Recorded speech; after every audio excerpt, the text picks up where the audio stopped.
يتب فأولئك هم الظالمون. يا أيها الذين آمنوا اجتنبوا كثيرا من الظن إن بعض الظن إثم ولا تجسسوا ولا يغتب بعضكم بعضا أيحب أحدكم أن يأكل لحم أخيه ميتا فكرهتموه واتقوا الله إن الله تواب رحيم. يا أيها الناس إنا خلقناكم من ذكر وأنثى وجعلناكم شعوبا وقبائل لتعارفوا إن أكرمكم عند الله أتقاكم إن الله عليم خبير. قالت الأعراب آمنا قل لم تؤمنوا ولكن قولوا أسلمنا ولما يدخل الإيمان في قلوبكم وإن تطيعوا الله ورسوله لا يلدكم من أعمالكم شيئا إن الله غفور رحيم. إنما المؤمنون الذين آمنوا بالله ورسوله ثم لم يرتابوا وجاهدوا بأموالهم وأنفسهم في سبيل الله أولئك هم الصادقون. قل أتعلمون الله بدينكم والله يعلم ما في السماوات وما في الأرض والله بكل شيء عليم. يمنون عليك أن أسلموا قل لا تمنوا علي إسلامكم بل الله يمن عليكم أن هداكم للإيمان إن كنتم صادقين. إن الله يعلم غيب السماوات والأرض والله بصير بما تعملون. صدق الله العظيم. ترجمہ: اے لوگوں جو ایمان لائے ہو، نہ مرد دوسرے مردوں کا مذاق اڑائیں، ہو سکتا ہے کہ وہ ان سے بہتر ہوں، اور نہ عورتیں دوسری عورتوں کا مذاق اڑائیں، ہو سکتا ہے کہ وہ ان سے بہتر ہوں۔ آپس میں ایک دوسرے پر طعن نہ کرو اور نہ ایک دوسرے کو برے الفاظ سے یاد کرو۔ ایمان لانے کے بعد فسق میں نام پیدا کرنا بہت بری بات ہے۔ جو لوگ اس روش سے باز نہ آئیں وہ ظالم ہیں۔ اے لوگوں جو ایمان لائے ہو، بہت گمان کرنے سے پرہیز کرو کہ بعض گمان گناہ ہوتے ہیں۔ تجسس نہ کرو اور تم میں سے کوئی کسی کی غیبت نہ کرے۔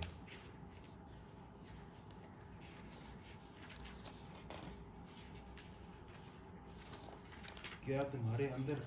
کوئی ایسا ہے جو اپنے مرے ہوئے بھائی کا گوشت کھانا پسند کرے گا؟ دیکھو تم خود اس سے گھن کھاتے ہو۔ اللہ سے ڈرو، اللہ بڑا توبہ قبول کرنے والا اور رحیم ہے۔ لوگو، ہم نے تم کو ایک مرد اور ایک عورت سے پیدا کیا اور پھر تمہاری قومیں اور برادریاں بنا دی تاکہ تم ایک دوسرے کو پہچانو۔ در حقیقت اللہ کے نزدیک تم میں سے سب سے زیادہ عزت والا وہ ہے جو تمہارے اندر سب سے زیادہ پرہیزگار ہے۔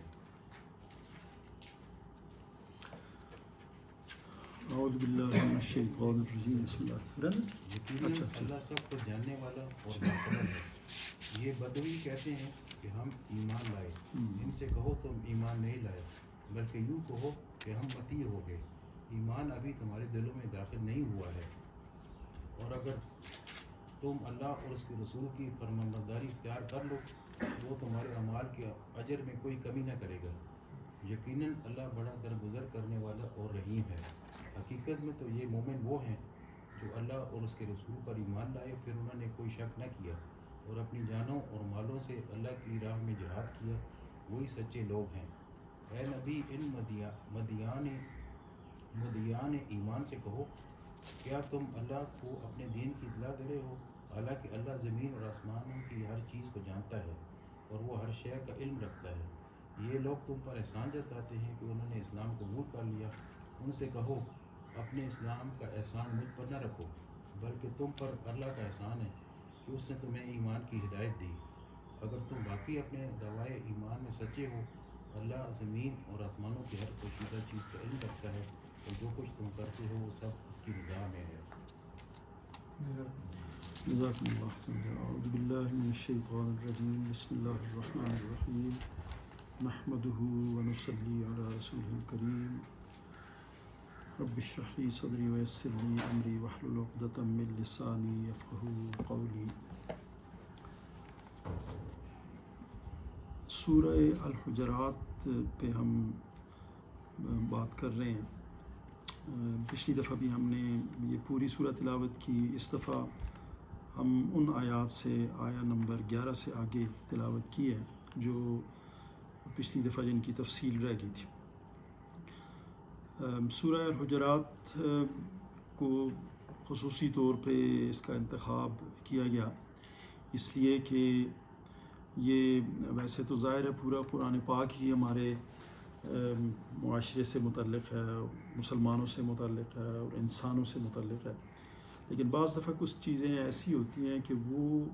ان کا مشاہدہ بہت کثرت سے ہو رہا ہوتا ہے، روزمرہ زندگی میں ان سے ہمیں سابقہ پڑتا ہے، ہم دیکھ رہے ہوتے ہیں، تو ان کے بارے میں، اور وہ بکثرت ہونے کی وجہ سے بہت دفعہ وہ نظر انداز بھی ہو جاتی ہیں، یا سوسائٹی میں ان کے بارے میں جو تاثر قائم ہوتا ہے وہ اتنا عام ہو جاتا ہے باوجود اس کے کہ وہ غلط بھی ہو، کہ آدمی بہت دفعہ اسے اگر درست نہیں بھی سمجھتا تو اتنا غلط بھی نہیں سمجھتا، لہٰذا اس حوالے سے اس کی جو نقصانات ہیں، اس سے جو اندیشے ہو سکتے ہیں معاشرے میں، وہ نظر انداز ہو کے رہ جاتے ہیں۔ تو اس حوالے سے یہ ہم نے اس کا انتخاب کیا۔ 18 کل آیات ہیں سورہ کی، اور اس میں پہلی آیت جو پچھلی دفعہ ہم نے کہا کہ وہ تو اسلامی ریاست کے آئین کی بنیاد کے طور پہ اسے لیا جاتا ہے، جس میں یہ کہا گیا کہ اے اہل ایمان، اور خطاب اہل ایمان کو ہے کہ آپ اللہ اور اس کی رسول سے پیش قدمی نہ کرو، یعنی اتباع کرو، فالو کرو، جو احکامات دیے گئے ہیں وہ بنیاد ہیں، ان کے پیچھے پیچھے آپ نے چلنا ہے، یعنی اسلامی ریاست اگر کہیں قائم ہے اور پھر اس ریاست کے لیے یہ آیا جو ہے اس کے آئین کی ایک پہلی شک کی صورت میں یہ سامنے آتی، یہ ہم نے اس وقت یہ ڈسکس کی۔ آگے بڑھنے کا ہم نے مختلف پچھلی دفعہ ہم تفصیلی اس پہ بات کر چکے ہیں، یعنی کم از کم بھی کوئی بات وہ لے تو وہ آگے بڑھنے سے مراد کیا ہو سکتی ہے، اور تفصیلی طور پہ ہم نے اسے یہ کہا کہ وہ اس سے مراد وہ احکامات ہیں اللہ اور رسول کے جن کی اتباع ہم پہ لازم ہے، اور پھر ہم نے یہ کہا کہ یہ ایک خاص تناظر میں اسے ہم دیکھ سکتے ہیں کہ کس صورتحال میں یہ نازل ہوئی، اس حوالے سے دیکھیں تو بھی، اور وہ تناظر سمجھ کے آج کے دور پہ اس کا آپ اطلاق کریں تو بھی بڑی سمجھ آتی ہے۔ آج بھی اس کی اہمیت وہی ہے کہ کوئی اسلامی ریاست ہے تو اس کو اللہ اور رسول کے جو احکامات ہیں، جو قوانین ہیں، ان کا نفاذ کرنا ہوگا، اور جو اس ریاست کے جو عوام ہیں یا جو خواص ہیں انہیں اس کا نفاذ بھی یقینی بنانا ہے اور عام لوگوں کو اس پہ عمل کرنا ہے۔ تو آج کے دور میں بھی اس کی وہی اہمیت ہے۔ پھر اس کے بعد 2 آیات تھی جس میں، بلکہ 2 سے زیادہ 4 آیات تھی جس میں اہل ایمان پر اللہ اور اس کے رسول کے جو حقوق ہیں ان کا تعین کیا گیا کہ ان کا کیا حق بنتا ہے آپ پہ، یہ بھی ہم نے بات کی، اور اس کو ہم نے اس خاص تناظر میں بھی ڈسکس کیا کہ اگر وہ اس صورت میں کہ نبی علیہ الصلوۃ والسلام سے آپ بات کریں تو کیسے کریں، اور پھر ان سے خطاب کا جو طریقہ کار ہے، اور پھر اس میں جو امکانات تھے، اندیشے تھے کہ جی اگر ایسا نہیں ہوا تو کیا ہو سکتا ہے، یہ میرے خیال میں ہم ساری بات پچھلی دفعہ ڈسکس کر چکے ہیں کہ نبی علیہ الصلوۃ والسلام سے آپ کی آواز بلند نہ ہو، اور جب آپ سے گفتگو ہو رہی ہو تو یہ سمجھنا چاہیے کہ اللہ اور رسول، اللہ کے رسول سے بات ہو رہی ہے، یہ عام گفتگو نہیں ہے جیسے ہم دوست احباب کے ساتھ کرتے ہیں۔ پھر ہم نے اس کا اطلاق آج کے دور پہ کیا کہ آج کے دور میں اگر ایسی صورتحال ہو تو اس آیت کا اطلاق کیسے ہوگا، تو ہم نے یہ کہا کہ حضور علیہ الصلوۃ والسلام کا جو ذکر ہو رہا ہو تو اس صورت میں ہماری کیفیت کیا ہونی چاہیے، یا ہمارا اس میں عمل کیا ہونا چاہیے، تو یہ بات بھی ہم نے کی۔ پھر 2 اہم چیزیں ہم نے پچھلی دفعہ ڈسکس کی، یہ میں اس کو تھوڑا سا دہرا رہا ہوں تاکہ آپ کے ذہن میں ریفریش ہو جائیں۔ ایک ہم نے یہ کہا تھا کہ، اور یہ بھی ان آیت 6 تا 10 اس میں یہ باتیں تھیں کہ اگر ہمارے پاس کوئی خبر، ظاہر ہے یہ اس دور کی بات تھی کہ کوئی ایسا بندہ جسے عرف عام میں آپ سمجھتے ہیں کہ یہ تو کوئی ایسا سچا آدمی بھی نہیں ہے، تو اس کی بات تو بدرجہ اولا اس کا تقاضا کرتی ہے کہ آدمی یہ دیکھے کہ یار یہ بات کوئی اس کا کوئی مطلب کوئی اصل بھی ہے کہ نہیں ہے، یہ تو لازمی ہوتا ہے۔ اور چیز ہے کہ میں نے پھر اس میں یہ گزارش کی تھی کہ آج کے دور میں تو بس خبر ہو، مطلب اس میں تو فاسق کی شرط بھی نہیں، آدمی اتنا وہ ہو گیا ہے مسئلہ کہ ہر خبر کا تحقیق ضروری ہو گئی ہے کہ آپ دیکھ لیں کہ کیا اس خبر پہ اس کی جو حقیقت ہے اس کا تعین ضروری ہے کہ نہیں ہے، اور اگر ضروری ہے تو کیا اس بات کو میں آگے بلا تحقیق مجھے یہ لے جانا چاہیے نہیں، چونکہ یہ ایک رواج بن گیا تو اس حوالے سے یہ بڑی اہم بات تھی۔ اور فاسق کی خبر جو ہے، اور اس میں پھر جو احتمالات ہو سکتے تھے اس پہ بات ہوئی تھی کہ اگر ایسا مثال کے طور پہ ہم نہیں کرتے، جیسا اس دور میں ایک خاص واقعے کے متعلق کہ ایک بندے کو زکوٰۃ کے حصول کے لیے بھیجا گیا اور راستے سے ہی واپس آ گئے، اور پھر انہوں نے بات کی اور ادھر سے جنگ کی تیاری شروع کی، بعد میں پتہ چلا جی یہ تو آگے گئے ہی نہیں، انہوں نے کہا ہمیں تو پتہ ہی نہیں، ہمارے پاس تو بندہ ہی کوئی نہیں آیا۔ چلو وہ جو بھی وجہ ہوئی ہم اس کی ڈیٹیل میں نہیں جاتے، لیکن اس میں چونکہ ایک سبق ہے، ایک درس ہے، اور آج کے دور کے لیے بھی اسی طرح ہے، لہٰذا ہمیں یہ دیکھ لینا چاہیے کہ ہم تک کوئی بھی بات پہنچے فوری طور پہ رائے قائم کر لینا مناسب رویہ نہیں ہوگا۔ پہلے تو یہ تعین کریں کہ بات درست بھی ہے کہ نہیں، اور پھر اس کے بعد بھی میں نے ایک گزارش یہ کی تھی کہ حت الوسع یہ کوشش ہو کہ اس میں سے اگر کوئی خیر کا پہلو نکل سکتا ہو، حسن الظن جس میں نے کہا تھا، تو اچھا ظن اگر اچھا گمان ہو سکتا ہے تو وہ کر لینا چاہیے، تا وقتے کہ فلی طور پہ وہ چیز ہم اس کا وہ تعین نہ کر لیں کہ یہ واقعی ایسا ہے جیسے کہ بیان کی گئی۔ اور پھر اس کے بعد ایک دوسری بات جس کا ذکر ان آیات میں آیا تھا، وہ بھی ایک اہم حکم تھا، اور وہ یہ تھا کہ صاف ظاہر ہے کہ یہ بھی اس دور کے ہی کسی سچویشن سے متعلق ہوگا، لیکن یہ واقعات آج بھی ہوتے ہیں کہ اور اس میں جو میں مین فوکس ہے اس پہ میں تھوڑا سا آپ کی گوش گزار کروں گا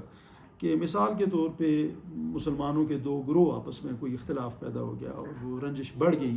نوبت بہت آگے تک پہنچ گئی، معاملات تلخ ہو گئے، تو اس صورت میں جو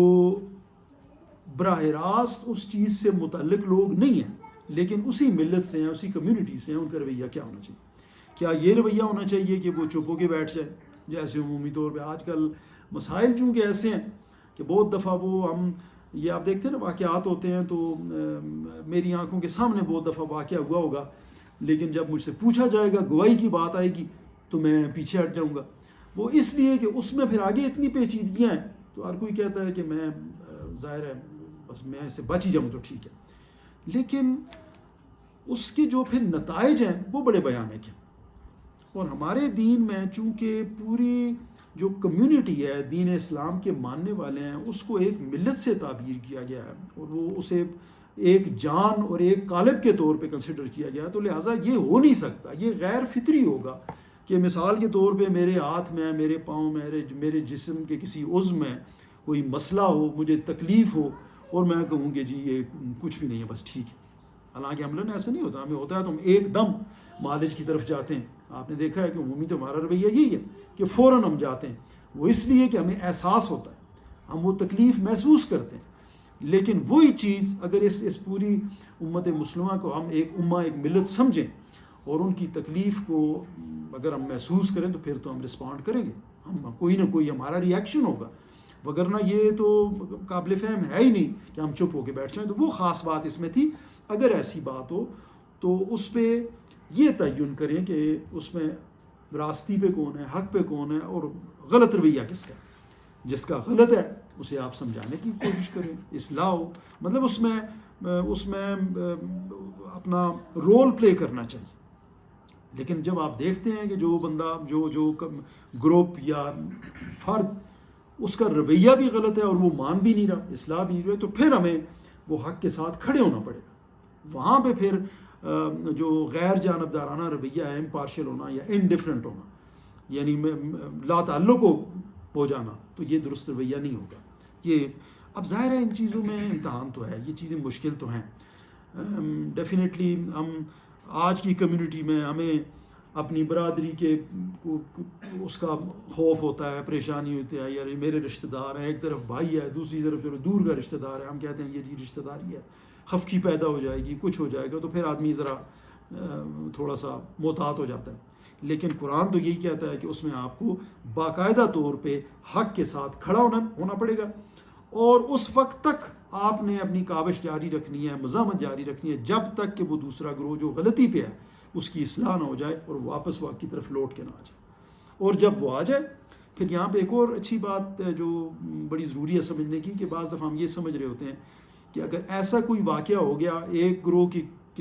سے کوئی ایسی غلطی سرزد ہوگی تو ہم اسے بعض دفعہ اس دائرے سے ہی خارج کرنے کی کوشش کرتے ہیں. ایسی بات نہیں ہے. پھر اللہ کہتے ہیں کہ پھر اسے واپس، اور وہ جب اس کی طرف آ جائے تو ان کے درمیان جو ہے وہ حق و انصاف کے ساتھ فیصلہ کر لو، اصلاح کر لو، ان کے درمیان راضی نامہ کرا لو، لیکن مبنی بر انصاف. تو یہ اس کا تھوڑا سا خلاصہ تھا جو اس سے پہلے ہم نے کیا. اور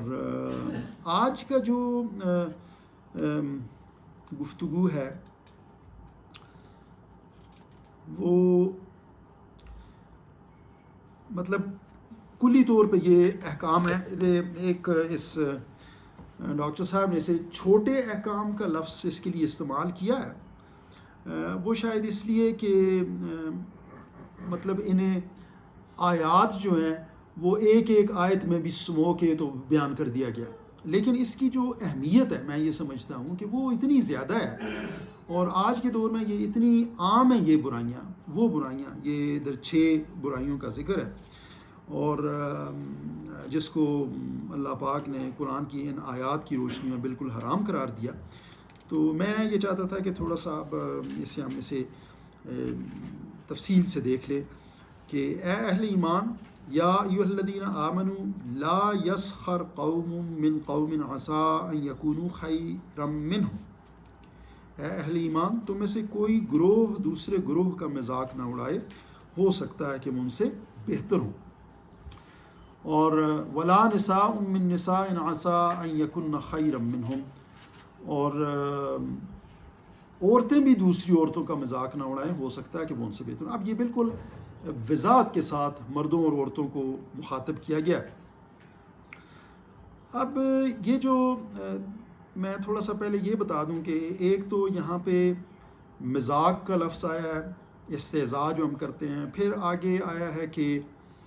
ولا تلمزوا انفسکم، اور اپنے آپ کو عیب مت لگاؤ. پھر آیا ہے کہ ولا تنابزوا بالالقاب، اور آپس میں ایک دوسرے کے ایسے نام مت رکھو جن سے دوسرے کو تکلیف ہوتی ہو، دوسرا چڑھتا ہو. یہ بڑا عام ہے ہماری سوسائٹی میں. اور پھر ایک اور بات آئی کہ گمان، زیادہ گمان نہ کرو، تجسس نہ کرو، بے شک بعض گمان جو ہیں وہ گناہ ہوتے ہیں. اور آخری بات اس میں جب آ گئی، تم میں سے کوئی دوسرے کی غیبت نہ کرے. اچھا، اس میں 3 چیزیں ایسی ہیں، یہ مذاق اڑانا اور عیب لگانا کسی کو اور برے نام رکھنا.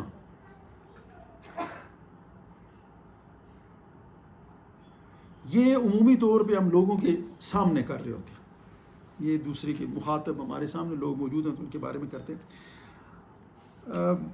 اب اس میں دیکھیں ایک بڑی خاص بات جو نوٹ کرنے والی ہے کہ مزاق جب ہم کسی کا کر رہے ہوتے ہیں، ایک وہ مزاح ہے جو دوست احباب یا برابر کے لوگ کر رہے ہوتے ہیں،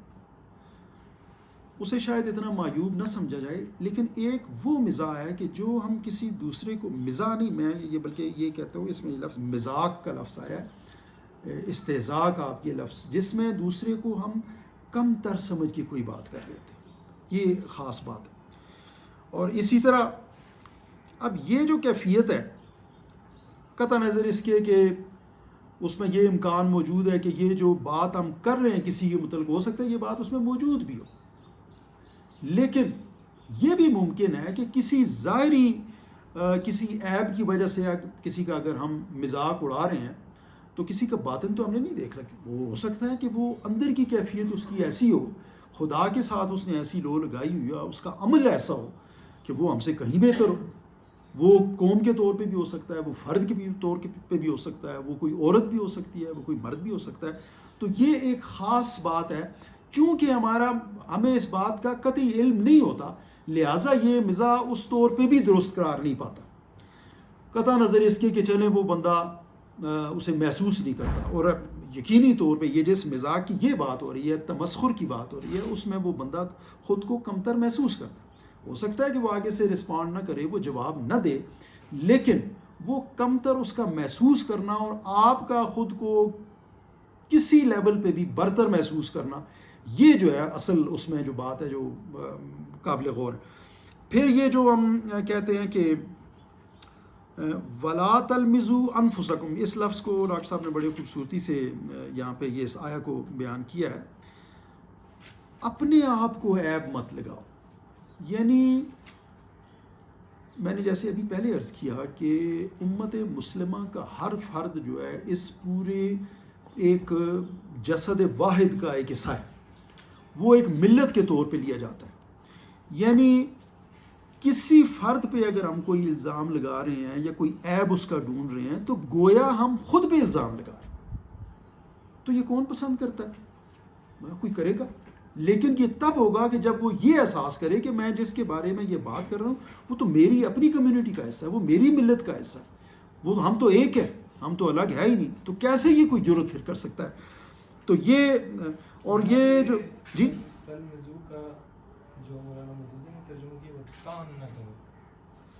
اسے بھی ہم لے لیں تو بھی ٹھیک ہے۔ یہ مولانا نے ادھر ڈاکٹر اسرار احمد صاحب نے اس کو اپنے آپ کو عیب مت لگاؤ اس کا کیا ہے، وَلَا تَلْمِزُوا أَنفُسَكُمْ۔ تان کرنا بھی دیکھیں بنیادی طور پہ جس چیز میں ہم ابھی فوکس کر رہے ہیں وہ چند چیزوں کا تعین تو ہو گیا کہ مثلا استہزاء نہ کرنا، تان نہ کرنا، برے نام نہ رکھنا۔ عملاً میں یہ کہہ رہا ہوں کہ یہ جب ہم کر رہے ہوتے ہیں تو قطع نظر اس کے کہ وہ چیزیں کسی میں موجود ہی کیوں نہ ہوں، لیکن وہ جس کے بارے میں یہ ہو رہی ہوتی ہیں اور اگر وہ ہمارے سامنے وہ کوئی خاص جواب بھی نہ دے سکے، وہ کوئی کمزور ہے کسی بھی حوالے سے، سوسائٹی میں اس کا اگر کوئی مقام اس طرح نہیں ہے، کوئی مالی طور پہ کمزور ہے، بڑے چھوٹے کا کوئی ایشو ہے، تو وہ اس صورت میں بھی کسی نہ کسی لیول پہ ہمارے دل میں ایک وہ برتری کا احساس موجود ہوتا ہے، وگرنہ کیسے کوئی کسی کا مذاق اڑا سکتا؟ مطلب ایک برابر کا بندہ ہو، مجھے یہ پتا ہو کہ آگے سے یہ بندہ بھی مجھے انہی الفاظ میں برابر کرے گا، تو آپ کسی ایسے بندے کے ساتھ مذاق کرتے ہیں کبھی زندگی میں؟ کبھی بھی نہیں ہوتا۔ لیکن یہ احساس میں کہتا ہوں کہ یہ تفاخر کا یہ احساس یا برتری کا یہ احساس جس میں کسی حوالے سے کبر کا شائع پایا جاتا ہے، اور کبر تو کسی طرح بھی اللہ پاک کو، وہ مولانا بھی تشریف رکھتے ہیں کہ کبر تو ایسا بڑا جرم ہے کہ یعنی وہ کسی طور پہ ہمارے لیے وہ جائز قرار نہیں پاتا۔ اس میں بھی تھوڑی آگے بات ہم کریں گے کہ وہ تو کسی طرح کوئی گنجائش اس کی بنتی نہیں، اور ایک ایسا کام جس کی گنجائش سرے سے نہ بنتی ہو، اس احساس کے ساتھ اگر میرا کوئی عمل ہے تو وہ اللہ کے ہاں بالکل ناپسندیدہ ہے، وہ حرام ہے۔ تو پھر اس کے بعد یہ آیا ہے بئس الاسم الفسوق بعد الایمان، ایمان کے بعد تو برائی کا نام بھی برا ہے۔ اب یہ کتنی اہم بات ہے کہ میں مومن ہونے کا دعویٰ بھی کروں، یعنی میں یہ بھی کہوں کہ میں اسلام کا اقرار بھی کیا اور پھر اسلام میں یہ میرا دل سے اس پہ یقین بھی ہے اور میرا عمل بھی اس پہ ہے۔ تو جب ایک آدمی اس چیز کا اقرار کرے اور پھر اگر وہ اس کا وہ کوشش یہ کرے کہ وہ یا وہ کلیم یہ کرے کہ وہ مومن بھی ہے، یعنی وہ دل کے یقین کا اظہار بھی کرے، تو یہ کیسے ممکن ہے کہ وہ پھر برائی کا ارتکاب کرے؟ یہ دونوں چیزیں پھر ایک وقت میں پاسبل نہیں ہیں، یعنی اسلام کا اقرار کر کے اور اس کا دل سے ایمان کا بھی اعتراف کرے، اور پھر ساتھ میں یہ دونوں چیزیں جب ایمان کسی کا دل نور ایمان سے منور ہو جائے، اور اتنے بڑے اعزاز کے بعد یہ اس مقام پہ پہنچ جانے کے بعد ایسا ممکن نہیں ہے کہ وہ یہ اس برائی کرتے، یہ جن برائیوں کا بھی ذکر ہو گیا، اور اگر برائیوں کا ارتکاب ہو رہا ہے تو کہیں نہ کہیں اس کے اس دعوے میں جو ہے وہ کمی موجود ہے، اسے پھر اس پہ سوچ لینا چاہیے کہ دونوں میں سے ایک ہی چیز ہے، دونوں چیزیں اکٹھی نہیں ہو سکتی۔ اگر اس کا دعویٰ درست ہے تو پھر یہ عمل نہیں ہوگا، اگر یہ عمل ہو رہا ہے تو اس کا مطلب ہے اس کا وہ دعویٰ ایمان کا درست نہیں ہے۔ یہ بالکل ویسے ہی ہے کہ وہ قرآن کی یہ آیا کہ ان الصلاۃ تنہا عن الفحشاء والمنکر، بے شک نماز جو ہے وہ بے حیائی اور برے کاموں سے روکتی ہے۔ اب بے حیائی اور برے کاموں سے روکنے کا تصور، اب یہ ایسے تھوڑا ہی ہے کہ نماز ہمیں ہمارا ہاتھ پکڑ لیتی ہے آ کے کہ آپ نے یہ کام نہیں کرنا۔ بیسیکلی وہ ہمارے اندر ہی وہ کیفیت پر پیدا کرتی ہے کہ جس سے ہم خود اس سے، یعنی کرنا ہم نے خود ہی ہوتا ہے، لیکن اگر وہ عمل ہم سے سرزد نہیں ہو رہا، ہم برائی اور بے حیائی سے رک نہیں رہے، تو اس سے صاف ظاہر ہے کہ وہ ہمیں سمجھ لینا چاہیے کہ نماز کا جو اصل روح تھی، جس روح کے تحت اس نماز کو ادا کرنا تھا، اس میں کہیں نہ کہیں کوتاہی ہے۔ اور اگر وہ کیفیت ہم پہ وہ پیدا ہو گئی، یعنی نماز کو اس طرح ہم نے ادا کیا کہ اب ہمارا من جو ہے، ہمارا جی اس طرف برائی کی جانب ہم راغب ہی نہیں ہوتے، ہم خود کو کھینچ لیتے ہیں، یا ہمارے اندر اس نماز نے اتنی قوت پیدا کر دی کہ ہم وہ کام برائی کا نہیں کرتے، تو یہ اصل میں بیسیکلی نماز پڑھنے کے نتیجے میں برائی سے رکنا ہے۔ تو اگلی بات آ گئی جی وَمَن لَّمْ يَتُبْ فَأُولَٰئِكَ هُمُ الظَّالِمُونَ۔ ہاں،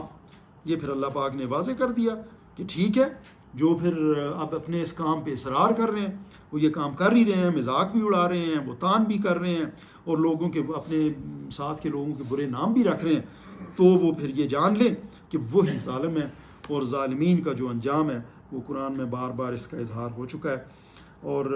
اگلی آیت جو آیت 12 ہے، اس میں یا ایھا الذین آمنوا اجتنبوا کثیرا من الظن ان بعض الظن اثم، اے اہل ایمان زیادہ گمان کرنے سے بچو، بے شک بعض گمان گناہ ہوتے ہیں۔ اب یہ گمان والی کیفیت، یہ شاید پچھلی دفعہ بھی ہم نے پارٹلی بات کی تھی کہ یہ خواہ مخواہ قسم کے ایزمپشنس کی بیس پہ بات کرنا، یہ آج کل آپ دیکھ رہے ہوتے ہیں نا، یہ ہمارے ٹی وی ٹاکس ہوتے ہیں، مجھے بعض دفعہ اس میں بڑا مذاق خیز وہ لگتی ہے، یعنی ایک سچویشن پیدا ہی نہیں ہوئی تو وہ کہتے ہیں نہیں جی آپ یہ بتا دیں کہ اگر یہ ایسا ہو تو پھر کیسا ہوگا، تو یہ خواہ مخواہ بات میں سے نکال کے اس کے نتائج اور وہ لوگوں کو متاثر کرنا، یعنی لوگوں کا مائنڈ بنا لینا۔ یہی حال ہے ادھر بھی کہ ایک ایزمپشن قائم کر لی جائے، یعنی یہ ایک وقوع بھی نہیں ہوا اور اس کے بارے میں آپ کچھ کہہ کے اور ایک گمان کر کے کسی، اب میں ایک آدمی سے ملا بھی نہیں، میں ویسے ہی چشم تصور سے کیونکہ چونکہ وہ فلاں علاقے سے ہے تو عمومی طور کے فلاں علاقے کے جو لوگ ہیں نا جی، وہ ویسے ایک ایزمپشن ہے، کسی علاقے سے کوئی بھی لوگ ہوں، یہ اس طرح نہیں ہوتا۔ میں نے پچھلی دفعہ بھی ایسے کہا کہ سائنٹیفکلی جو ہے وہ یہ ماحول ہے جو چیز کو بناتا ہے، وگرنہ اس کی بنیاد، اس کا اوریجن جو ہے، اس کا خمیر ایک ہی طرح سے اٹھا ہے، اس میں کوئی فرق نہیں ہے۔ تو لہٰذا یہ گمان جو ہے، برے گمان خاص طور پہلے تو گمان کرنا ہی ہے، اور پھر اس میں سے بعض گمان، ہاں اچھا گمان بھی ہو سکتا ہے، گمان سے مراد جو ہے یہ اس میں جو اچھا گمان ہے وہ تو اچھا ہی ہے، لیکن بعض گمان چونکہ گناہ ہوتے ہیں، اور یہ امکان موجود ہے کہ اگر ہم یہ تجسس کریں، ٹو میں لگے رہے، ویسے ہی خبر، مطلب ہمارا کوئی تعلق بھی نہیں بنتا، پھر بھی ہم پیچھے پڑے ہوئے ہیں کسی کے، تو یہ میرے خیال میں اپنے لیے بھی الجھن ہے، دوسرے کے لیے بھی مسئلے ہیں۔ لہٰذا خیر اسی میں کہ اپنے لیے کوئی زیادہ مثبت قسم کا کوئی کام ڈھونڈنا چاہیے۔ لہٰذا کسی کے بارے میں خواہ کوئی بات فرض کر کے یا کسی سنی سنائی بات کو بنیاد بنا کر کوئی برا گمان اپنے دل میں بٹھا لینا اور منفی رائے قائم کر لینا، جبکہ اس چیز کا سرے سے وجود ہی نہ ہو۔ اور اسی آیت میں آگے یہ بھی کہا گیا کہ وَلَا يَغْتَبْ بَعْضُكُمْ بَعْضًا۔ اب یہ جو بیماری ہے، یہ جو عیب ہے، یہ جو برائی ہے، یہ تو اتنی عام ہے کہ یعنی میرا خیال ہے کہ ہمارا اگر اسے آپ نکال دیں ہم اپنی زندگی سے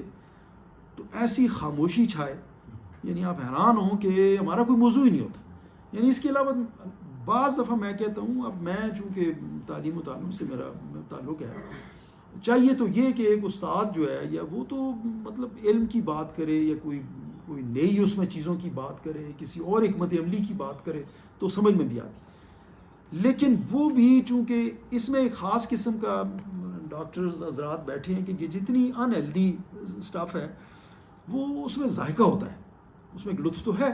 اسی طرح گناہ کے قانون میں بھی ایک خاص قسم کا لطف ہے، آسان ہے، اسی لیے تو آزمائش ہے۔ مطلب اگر نیکی بھی اتنی آسان ہوتی تو پھر تو سارے ہی نیک ہوتے، آزمائش ہی نہ ہوتی۔ تو یہ کام بھی اب ایسا ہے کہ اب ہمارے پاس کوئی موضوع نہیں ہوتا۔ خواتین عمومی طور پر میں سمجھتا ہوں بہت ہی غالب اکثریت خواتین کی وہ لباس کے علاوہ اگر کوئی ان کا موضوع ہے تو وہ یہی ہے، اور یہ ہے کیا بہت دفعہ ہم سن چکے ہیں، علماء اس کو بہت بتا چکے ہیں کہ تم میں سے کوئی دوسرے کی غیبت نہ کرے. اب غیبت یہ ہے آسان الفاظ میں، آپ سب کو پتہ بھی ہے کہ کسی کی عدم موجودگی میں اس کے بارے میں ایسی بات بیان کرنا کہ جو اگر اس کے سامنے کی جائے تو وہ محسوس کرے، مطلب اس میں تقدر پیدا اس کے مزاج میں کہ یار یہ تو نامناسب بات کر دی اس نے. اور ہم کریں بھی نہیں، عمومی طور پہ ہم کسی کے منہ پہ نہیں کرتے. کون کرتا ہے کسی کے منہ پہ ایسی بات کی جس سے وہ بندہ کسی کو تکلیف ہو؟ ہم پیٹھ پیچھے ہی کرتے. اور یہ عمل جو ہے اللہ پاک کے ہاں بہت ناپسندیدہ ہے. جی جی وہ سچ بھی ہو، بات درست ہو، لیکن ظاہر ہے میں یہ کہہ رہا ہوں کہ وہ جھوٹ تو نہیں، بات وہ درست بھی ہے، وہ جھوٹ والی تو بات اور آ جائے گی، وہ تو بہتان میں آ جائے گی. جی رسول اللہ صلی اللہ علیہ وسلم اس موضوع پہ ایک صحابی نے پوچھا کہ یا رسول اللہ غیبت کیا ہے؟ رسول اللہ صلی اللہ علیہ وسلم نے جواب دیا ذکر کا اخاک بما یکرہ، اپنے بھائی کو اس چیز ان پہ یاد کر رہے کہ وہ اس کی ناپسند ہے، وہ پسند نہیں کر رہا. ایک لفظ جواب. جی جی وہی بات، یعنی اس میں سچ جھوٹ کا تو سوال ہی نہیں. یعنی بات سچی ہو، وہ بے شک سچی ہو، لیکن اگر وہ بات جب میں اس کے سامنے کروں تو وہ اسے محسوس کرے. یعنی اس سے مراد یہ ہے کہ کسی آدمی کا دل توڑنا، کسی کو رنجیدہ کرنا، کسی مسلمان بھائی کو یہ تکلیف، یہ اصل میں اس میں جو قابل غور باتیں میں عرض یہ کر رہا ہوں کہ یہ جو احساسات والا پہلو ہے ہماری زندگی میں، کسی کو رنجیدہ کرنا، دکھ دینا، خواہ وہ رشتہ کوئی بھی ہو، والدین تو اس میں بدرجہ اولیٰ موجود ہیں، اساتذہ ہیں، ہمارے بڑے ہیں، اور پھر ہمارے بہن بھائی ہیں، چھوٹے ہیں، کوئی دوسرا ہمارا متعلق شخص ہے، میری کسی بات سے اگر وہ رنجیدہ ہے تو اللہ پاک اسے پسند نہیں کرتے. اور یہ پھر اس کی مثال ایک بڑی سخت اس لیے دی میرے خیال میں یہ سمجھانے کے لیے ہی ہے کہ جو شاید ہی کوئی پسند، کوئی ایسا کوئی کیا کہنا چاہیے کہ کوئی مجنون ہی ہو یا کوئی ایسا شخص، عمومی طور پہ یہ رویہ کسی بھی سوسائٹی میں نہیں ہے کہ کوئی آدمی پہلے تو اپنے ہم جنس کا گوشت کھائے. یعنی انسانوں کا شاید کسی سوسائٹی میں، جنگلی سوسائٹی میں کچھ ہو بھی، لیکن وہ استثناء ہے، اسے آپ چھوڑیں. عمومی طور پہ ایسا نہیں ہے. اور پھر اسے مزید اس میں شدت پیدا کرنے کے لیے کہ وہ مرا ہوا ہو. اب یہ تو دیکھیں نا، ویسے بھی ایک آدمی مری ہوئی کوئی بھی چیز ہو، لوگ اس کا کسی حد تک، ہماری سوسائٹی میں بھی ہے، دنیا کی باقی سوسائٹیز میں بھی ہے. تو اب مرا ہوا وہ بھی بھائی اور پھر اس کا گوشت کھانا، کیا آپ کو یہ پسند کرے گا؟ باہر کوئی کہے کہ میں نہیں کروں گا. تو اللہ پاک نے یہ مثال ہمارے سمجھانے کے لیے کہ اس حد تک ایک کری عمل ہے، ناپسندیدہ چیز جس وہ آپ کرنے کے لیے تیار نہیں ہے اور یہ آپ کر رہے ہوتے. آپ اسے یوں سمجھے کہ گویا یہ وہی عمل ہے، اور اگر یہ وہی عمل ہے تو یہ ہم کر رہے ہیں. تو میرے خیال میں یہ تھوڑا سا اس میں، اب بہت دفعہ میں نے ایک اور رویہ مشاہدہ کیا، یہ بھی آپ نے پتہ نہیں دیکھا ہوگا کہ 2-4 لوگ ہیں، کوئی 2 کر رہے ہیں غیبت، میں درمیان میں ایک مطلب اس حیثیت میں بیٹھا ہوں، مکمل سماعت کر رہا ہوں، سن میں رہا ہوں، کمنٹ کوئی نہیں کر رہا، گویا میں اپنی طرف سے یہ سمجھ رہا ہوں کہ جی میں تو اس میں شریک نہیں ہوں. مطلب ایک گناہ میں بھی شریک ہوں. مطلب میرا یہ کام بنتا ہے کہ میں ایک مہذب انداز میں اس چیز کو بتا دوں کہ یہ نامناسب ہے. میرے خیال میں کوئی اور کسی اور بات کر لیتے ہیں، کوئی اور طریقے سے ہم بات کو اس کا رخ تو موڑ سکتے ہیں، لیکن چپ کر کے بیٹھے رہنا اور مکمل طور پہ اس ڈسکشن کو انجوائے بھی کرنا، گو میں اس میں اپنا ان پٹ نہیں دے رہا لیکن بات تو غلط ہے. لہٰذا یہ ایک ایسا موضوع ہے، اور میں نے یہ نوٹ کیا ہے کہ یہ اس سے اس کے بھی بڑے بھیانک نتائج ہیں. بڑے بھیانک نتائج اس طرح، کسی کی بات میرے ساتھ ہوئی، پہلے تو وہ غیبت کرنے والے نے غلطی کی، میں نے سنی، میں بھی اس میں شریک ہوا، پھر میں نے وہ بات کسی طور پہ دوسرے تک متعلقہ شخص تک پہنچائی، او جی وہ تو ایسے کہہ رہا تھا. اب ان 2 بندوں کے درمیان کتنا اچھا. یہ جتنی چیزیں اس میں مذاق ہے یا القاب ہیں یا کسی کو کمتر سمجھنا ہے یا غیبت ہے یا تجسس ہے، آپ دیکھیں کہ اس میں یہ کرنے سے بنیادی طور پہ سوسائٹی میں یا معاشرے میں ایک ہیجان کی کیفیت پیدا ہوتی ہے، ایک ابتری کی فضا پیدا ہوتی ہے. اور دین اسلام جو ہے، لفظ سلام بجائے خود امن کا لفظ ہے، وہ امن کی طرف ہمارا وہ رہنمائی کرتا ہے. اور جو ہی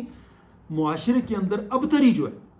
ابتری اللہ کو جسی طرح قرآن کی وہ آیت ہے، مولانا اس کو زیادہ بہتر بیان کر سکتے ہیں کہ والفتنہ تو اشد من القتل. فتنہ جو ہے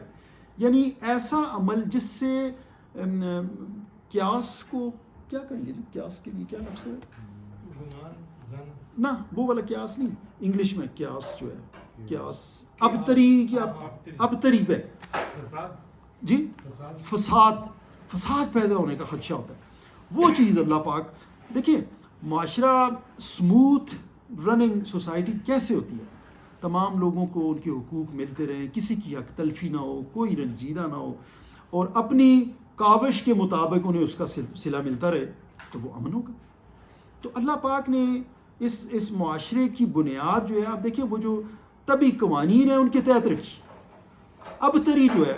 آپ دیکھیں، جو بھی ابتری، جو ایون قدرت کی طرف سے بھی کوئی ابتری آتی ہے تو پورا سسٹم متاثر ہو کے رہ جاتا ہے، خواہ وہ زلزلے ہوں، خواہ وہ کوئی متعدی بیماری ہو، یا کوئی سیلاب ہو، یا کوئی اور اس طرح کا سیاسی ابتری ہو، قتل و غارت ہو، یہ حکومتوں کے جو یہ فساد جتنے ملکوں میں بھی ہے. بہت سے ملک آپ کے سامنے ابھی بھی موجود ہیں جہاں سالوں سے یا عشروں سے یہ سلسلہ جاری ہے، امن قائم نہیں ہوا. لہٰذا سب کچھ ہونے کے باوجود، دنیا جہان کے وسائل اس میں لگانے کے باوجود جو ہے وہ ترقی کی جانب وہ نہیں بڑھ سکے. بنیادی شرط جو ہے وہ میں عرض یہ کر رہا تھا کہ طبی قوانین جو خدا کی طرف سے متعین کرتا ہے، اگر ان کا توڑ کیا جائے گا، ان کے خلاف ہم چلیں گے تو وہ معاشرے کے اندر بگاڑ کا باعث ہوگا. تو یہ وہ جو جن برائیوں کا ہم نے ذکر کیا، ان برائیوں کو آپ اس حوالے سے بھی دیکھیں کہ یہ عمل کس طرح میری ذاتی زندگی پہ اثر انداز ہوتا ہے، یہ عمل کس طرح میرے اس چھوٹے سے عمل سے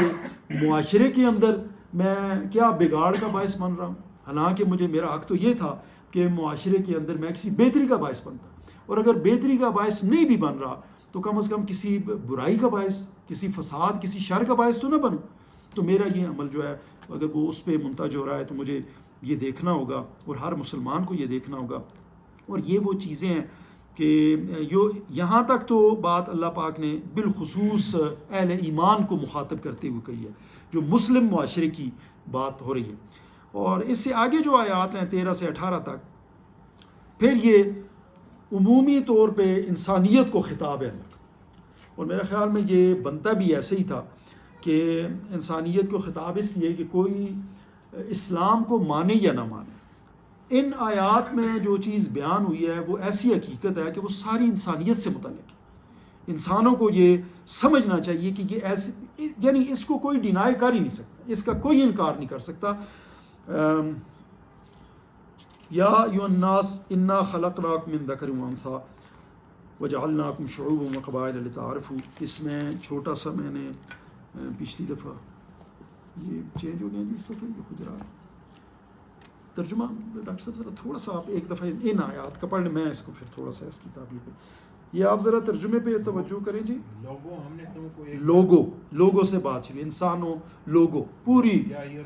یس یا یوناس جی تم کو ایک مرد اور ایک عورت سے پیدا کیا، ٹھیک، اور پھر تمہاری قومیں اور برادریاں بنا دی تاکہ تم ایک دوسرے کو پہچانو. در حقیقت اللہ کے نزدیک تم میں سب سے زیادہ عزت والا وہ ہے جو تمہارے اندر سب سے زیادہ پرہیزگار ہے. بس ٹھیک ادھر. اچھا، یہ مسئلہ جو ہے، یہ مسئلہ مسلمانوں کے ساتھ ہی نہیں ہے، مسلمانوں کے ساتھ بھی ہے، اور یہ آج سے نہیں ہے. یہ جب سے دین اسلام آیا، چونکہ دین اسلام سے پہلے بھی موجود تھا، پھر دین اسلام کے بعد اس میں بہتری تو بہت حد تک آئی، لیکن یہ کلی طور پہ ختم نہیں ہوا، اور اس نے ایز سچ شاید یہ ختم بھی نہ ہو. اور یہ مسئلہ دیگر اقوام میں بھی اسی طرح بدرجہ اتم موجود ہے. بہت سی قومیں خود کو جو ہے وہ برتر اور افضل سمجھتی ہیں. ریسنٹ پاس میں آپ دیکھ لیں، یورپ میں دیکھ لیں، یورپ والے آپس میں ایک دوسرے میں، جرمنی والے خود کو سپیریئر سمجھ رہے ہوتے ہیں، وہ کہتے ہیں دوسرے ایسے، انگلینڈ والے دوسروں کو آدمی نہیں سمجھتے. حالانکہ قرآن یہ کہتا ہے کہ دیکھو آپ کوئی عقل سے کام لو، یہ جو دعویٰ آپ کر رہے ہیں برتری کا، افضلیت کا، یہ کسی طرح بھی ایسا نہیں ہے. پہلی بات تو یہ ہے، اور آپ اس کو تسلیم کر دیں. کوئی قوم بھی شاید دنیا میں ایسی نہیں جو اس بات کو تسلیم نہیں کرتی کہ انسان کا جو وجود ہے وہ ٹھیک ہے، سائنس اس کو کچھ اور طرح کہتی ہے. یہ پہلے ایک سیل بنا، مان لیا ایک سیل بنا، وہ ایک سیل کیسے بنا اس کے بارے میں بھی سائنس بہت زیادہ وضاحت نہیں کرتی، لیکن ہم مان لیں کہ اس سیل میں جو عناصر جن کی وجہ سے وہ سیل بنا، وہ کمبائن ہوئے تو ایک سیل بن گیا اور اس میں جان آ گئی. اب جان کیسے آئی سائنس اس کی وضاحت نہیں کرتی. مطلب جسے اللہ پاک قرآن میں جیسے وہ روح کو بیان کرتے ہیں، اس کی وضاحت اس سے زیادہ نہیں ہے کہ یہ اللہ کا حکم ہے. قل الروح من امر ربی، مطلب امر ربی کو اب کوئی کیا وضاحت کرے گا، بس یہی کہہ سکتا ہے بس اللہ کا حکم ہے. اب کوئی کہے کہ مجھے تو اس کی سمجھ نہیں آئی تو وہ کہہ سکتا ہے، اور کوئی اس سے زیادہ اس کی وضاحت کر بھی نہیں سکتا. لیکن اب وہ عناصر جو ہیں جن سے وہ ایک سیل بنا یا وہ خلیہ بنا، جس سے پھر آگے بہت سارے سیلز بنے، پھر ایک وجود جو ہے وہ مارز وجود میں آیا، وہ عناصر کہاں سے آئے؟ بہت سے سوال ہیں. مطلب ایسے سوال ہیں کہ جن کا جواب شاید ہم نہ دے سکیں، لیکن کم از کم جو چیز ہم کہہ سکتے ہیں، اور وہ جو آسمانی ادیان ہیں، یہ یہودیت ہے، عیسائیت ہے اور اسلام ہے، اس میں تو یہی ہے کہ یہ ایک انسان، پہلا انسان کیسے بنا ہم اس پہ بھی نہیں جاتے، لیکن پہلے انسان کی یہ ملٹیپلیکیشن ہے، ڈویژن ہے، یا آپ یہ کہہ لیں کہ یہ پاپولیشن گروتھ ایک انسان سے ہوئی. جب ہمارا اوریجن ایک ہے، وہ کہہ رہے ہیں کہ جب ایک انسان سے آپ کو یہ پیدا کیا، ایک مرد اور ایک عورت سے، تو کس طرح آپ ایک دوسرے یہ دعویٰ کر سکتے ہیں کہ کوئی افضل اور کوئی برتر اور کوئی کیتر ہے؟ یہ تو ہو نہیں سکتا. ہاں، اب یہ سوال اپنی جگہ پیدا ہوتا ہے کہ جی اگر ہم ایک مرد اور عورت سے ہی پیدا ہوئے تو پھر یہ ہم میں یہ امتیاز، ظاہری امتیاز کیوں ہم مختلف ہیں؟ اب اس نشست میں، اس مجلس میں جتنے لوگ بیٹھے ہوئے ہیں سب ایک دوسرے سے مختلف ہیں. اب میں نے پچھلی دفعہ یہ عرض کی تھی کہ جس دلیل کے تحت یہ بات کہ بچے اپنے والدین سے بھی 100% مشابہت نہیں رکھتے، اور اس میں ہم یہ کہہ سکتے ہیں، یہ پچھلی دفعہ میں نے بتایا تھا کہ حکمت یہ ہے کہ تاکہ ان کے تعارف میں ہمیں آسانی ہو. لیکن ابھی بعض دفعہ کوئی ٹوئنز ہوتے ہیں بچے، تو کتنا مسئلہ ہو جاتا ہے ہمیں، جو بہت ہی آئیڈینٹیکل ہوں بچے، تو ہمیں نہیں پتہ چلتا. وہ کئی دفعہ ایسے کیسز آئے ہیں کہ کسی اور بچے کو مار پڑ گئی، وہ کہتا ہوں میں نے تو نہیں کیا، وہ تو میرے دوسرے بھائی نے کیا. یہ مسئلہ آئیڈینٹی بالکل سے مشابہت ہوگی، تو وہ آسانی پیدا کرنے کے لیے ایک امتیاز اللہ نے رکھا کہ ظاہری طور پہ ہم ایک دوسرے سے مختلف ہیں. اب اسی دلیل کے تحت یہ اقوام میں بھی ایک اختلاف ہے، اور اس میں نے یہ عرض کیا تھا ایک فیکٹر اس میں ہمارا ڈی این اے ہے، وہ چیزیں ڈٹرمن کرتا ہے، اور دوسرا فیکٹر ہمارا باہر کا ماحول ہے جسے ہم انوائرمنٹ کہتے ہیں. ٹھنڈا ماحول ہوگا کہ لوگوں کا ظاہر مختلف ہوگا، لوگوں کا کمپلیکشن وائٹ ہوگا، ہائی ٹمپریچر والا ہوگا کہ لوگوں کا کمپلیکشن ڈارک ہوگا. اور یہ باڈی کے اندر پروسیس خدا نے رکھے، یعنی یہ نیچرل پروسیس ہے. نیچرل سے میری مراد یہ ہے کہ یہ اس کا تعین پہلے سے ہو چکا ہے، اس نے ایسا ہی ہونا ہے، کوئی اسے تبدیل نہیں کر سکتا. تو یہ جو چیز ہے، یہ اس آیا میں تمام انسانیت کو خطاب ہے کہ بھئی کوئی خود کو برتر کمتر نہ سمجھے. امریکہ اگر خود کو برتر سمجھتا ہے تو یہ اس کی غلطی ہے. خدا کے ہاں دنیاوی لحاظ سے شاید وہ ایک طرح یہ کہہ سکتے ہیں کہ جی ہمارے یہ وسائل ہیں، یا ہم تعلیم میں آگے ہیں، یا ہم کسی اور تحقیق میں آگے ہیں، کسی اور اچھے کام میں ہم بہتر ہیں، وہ ٹھیک ہے. لیکن خدا کے ہاں جو معیار ہے وہ بالکل مختلف ہے. اللہ پاک جی کہتے ہیں کہ خدا کے ہاں جو معیار ہے وہ برتری کا، بزرگی کا، شرف کا، وہ تقویٰ ہے جو آدمی، اور یہ قابل فہم بھی ہے. دوسری چیز چونکہ ہم میں کامن ہے، جو مین ویریبل اس میں ہے، جو چیز تبدیل ہو سکتی ہے، وہ خدا خوفی ہے. خدا کے ہاں ہمارا کیا مقام ہے. اور یہ اس میں دوسری بات ایک سمجھنے والی ہے کہ یہ تو اگلی آیت کو میں اس کے ساتھ پھر کنیکٹ کر کے میں اس میں تھوڑی سی بات کرتا ہوں کہ ٹائم بھی اب کمپلیٹ ہو رہا ہے. کہ یہ آیا میں ہے کہ قالت الاعراب آمنا، یہ اعراب جو آپ کے پاس آتے ہیں، عرب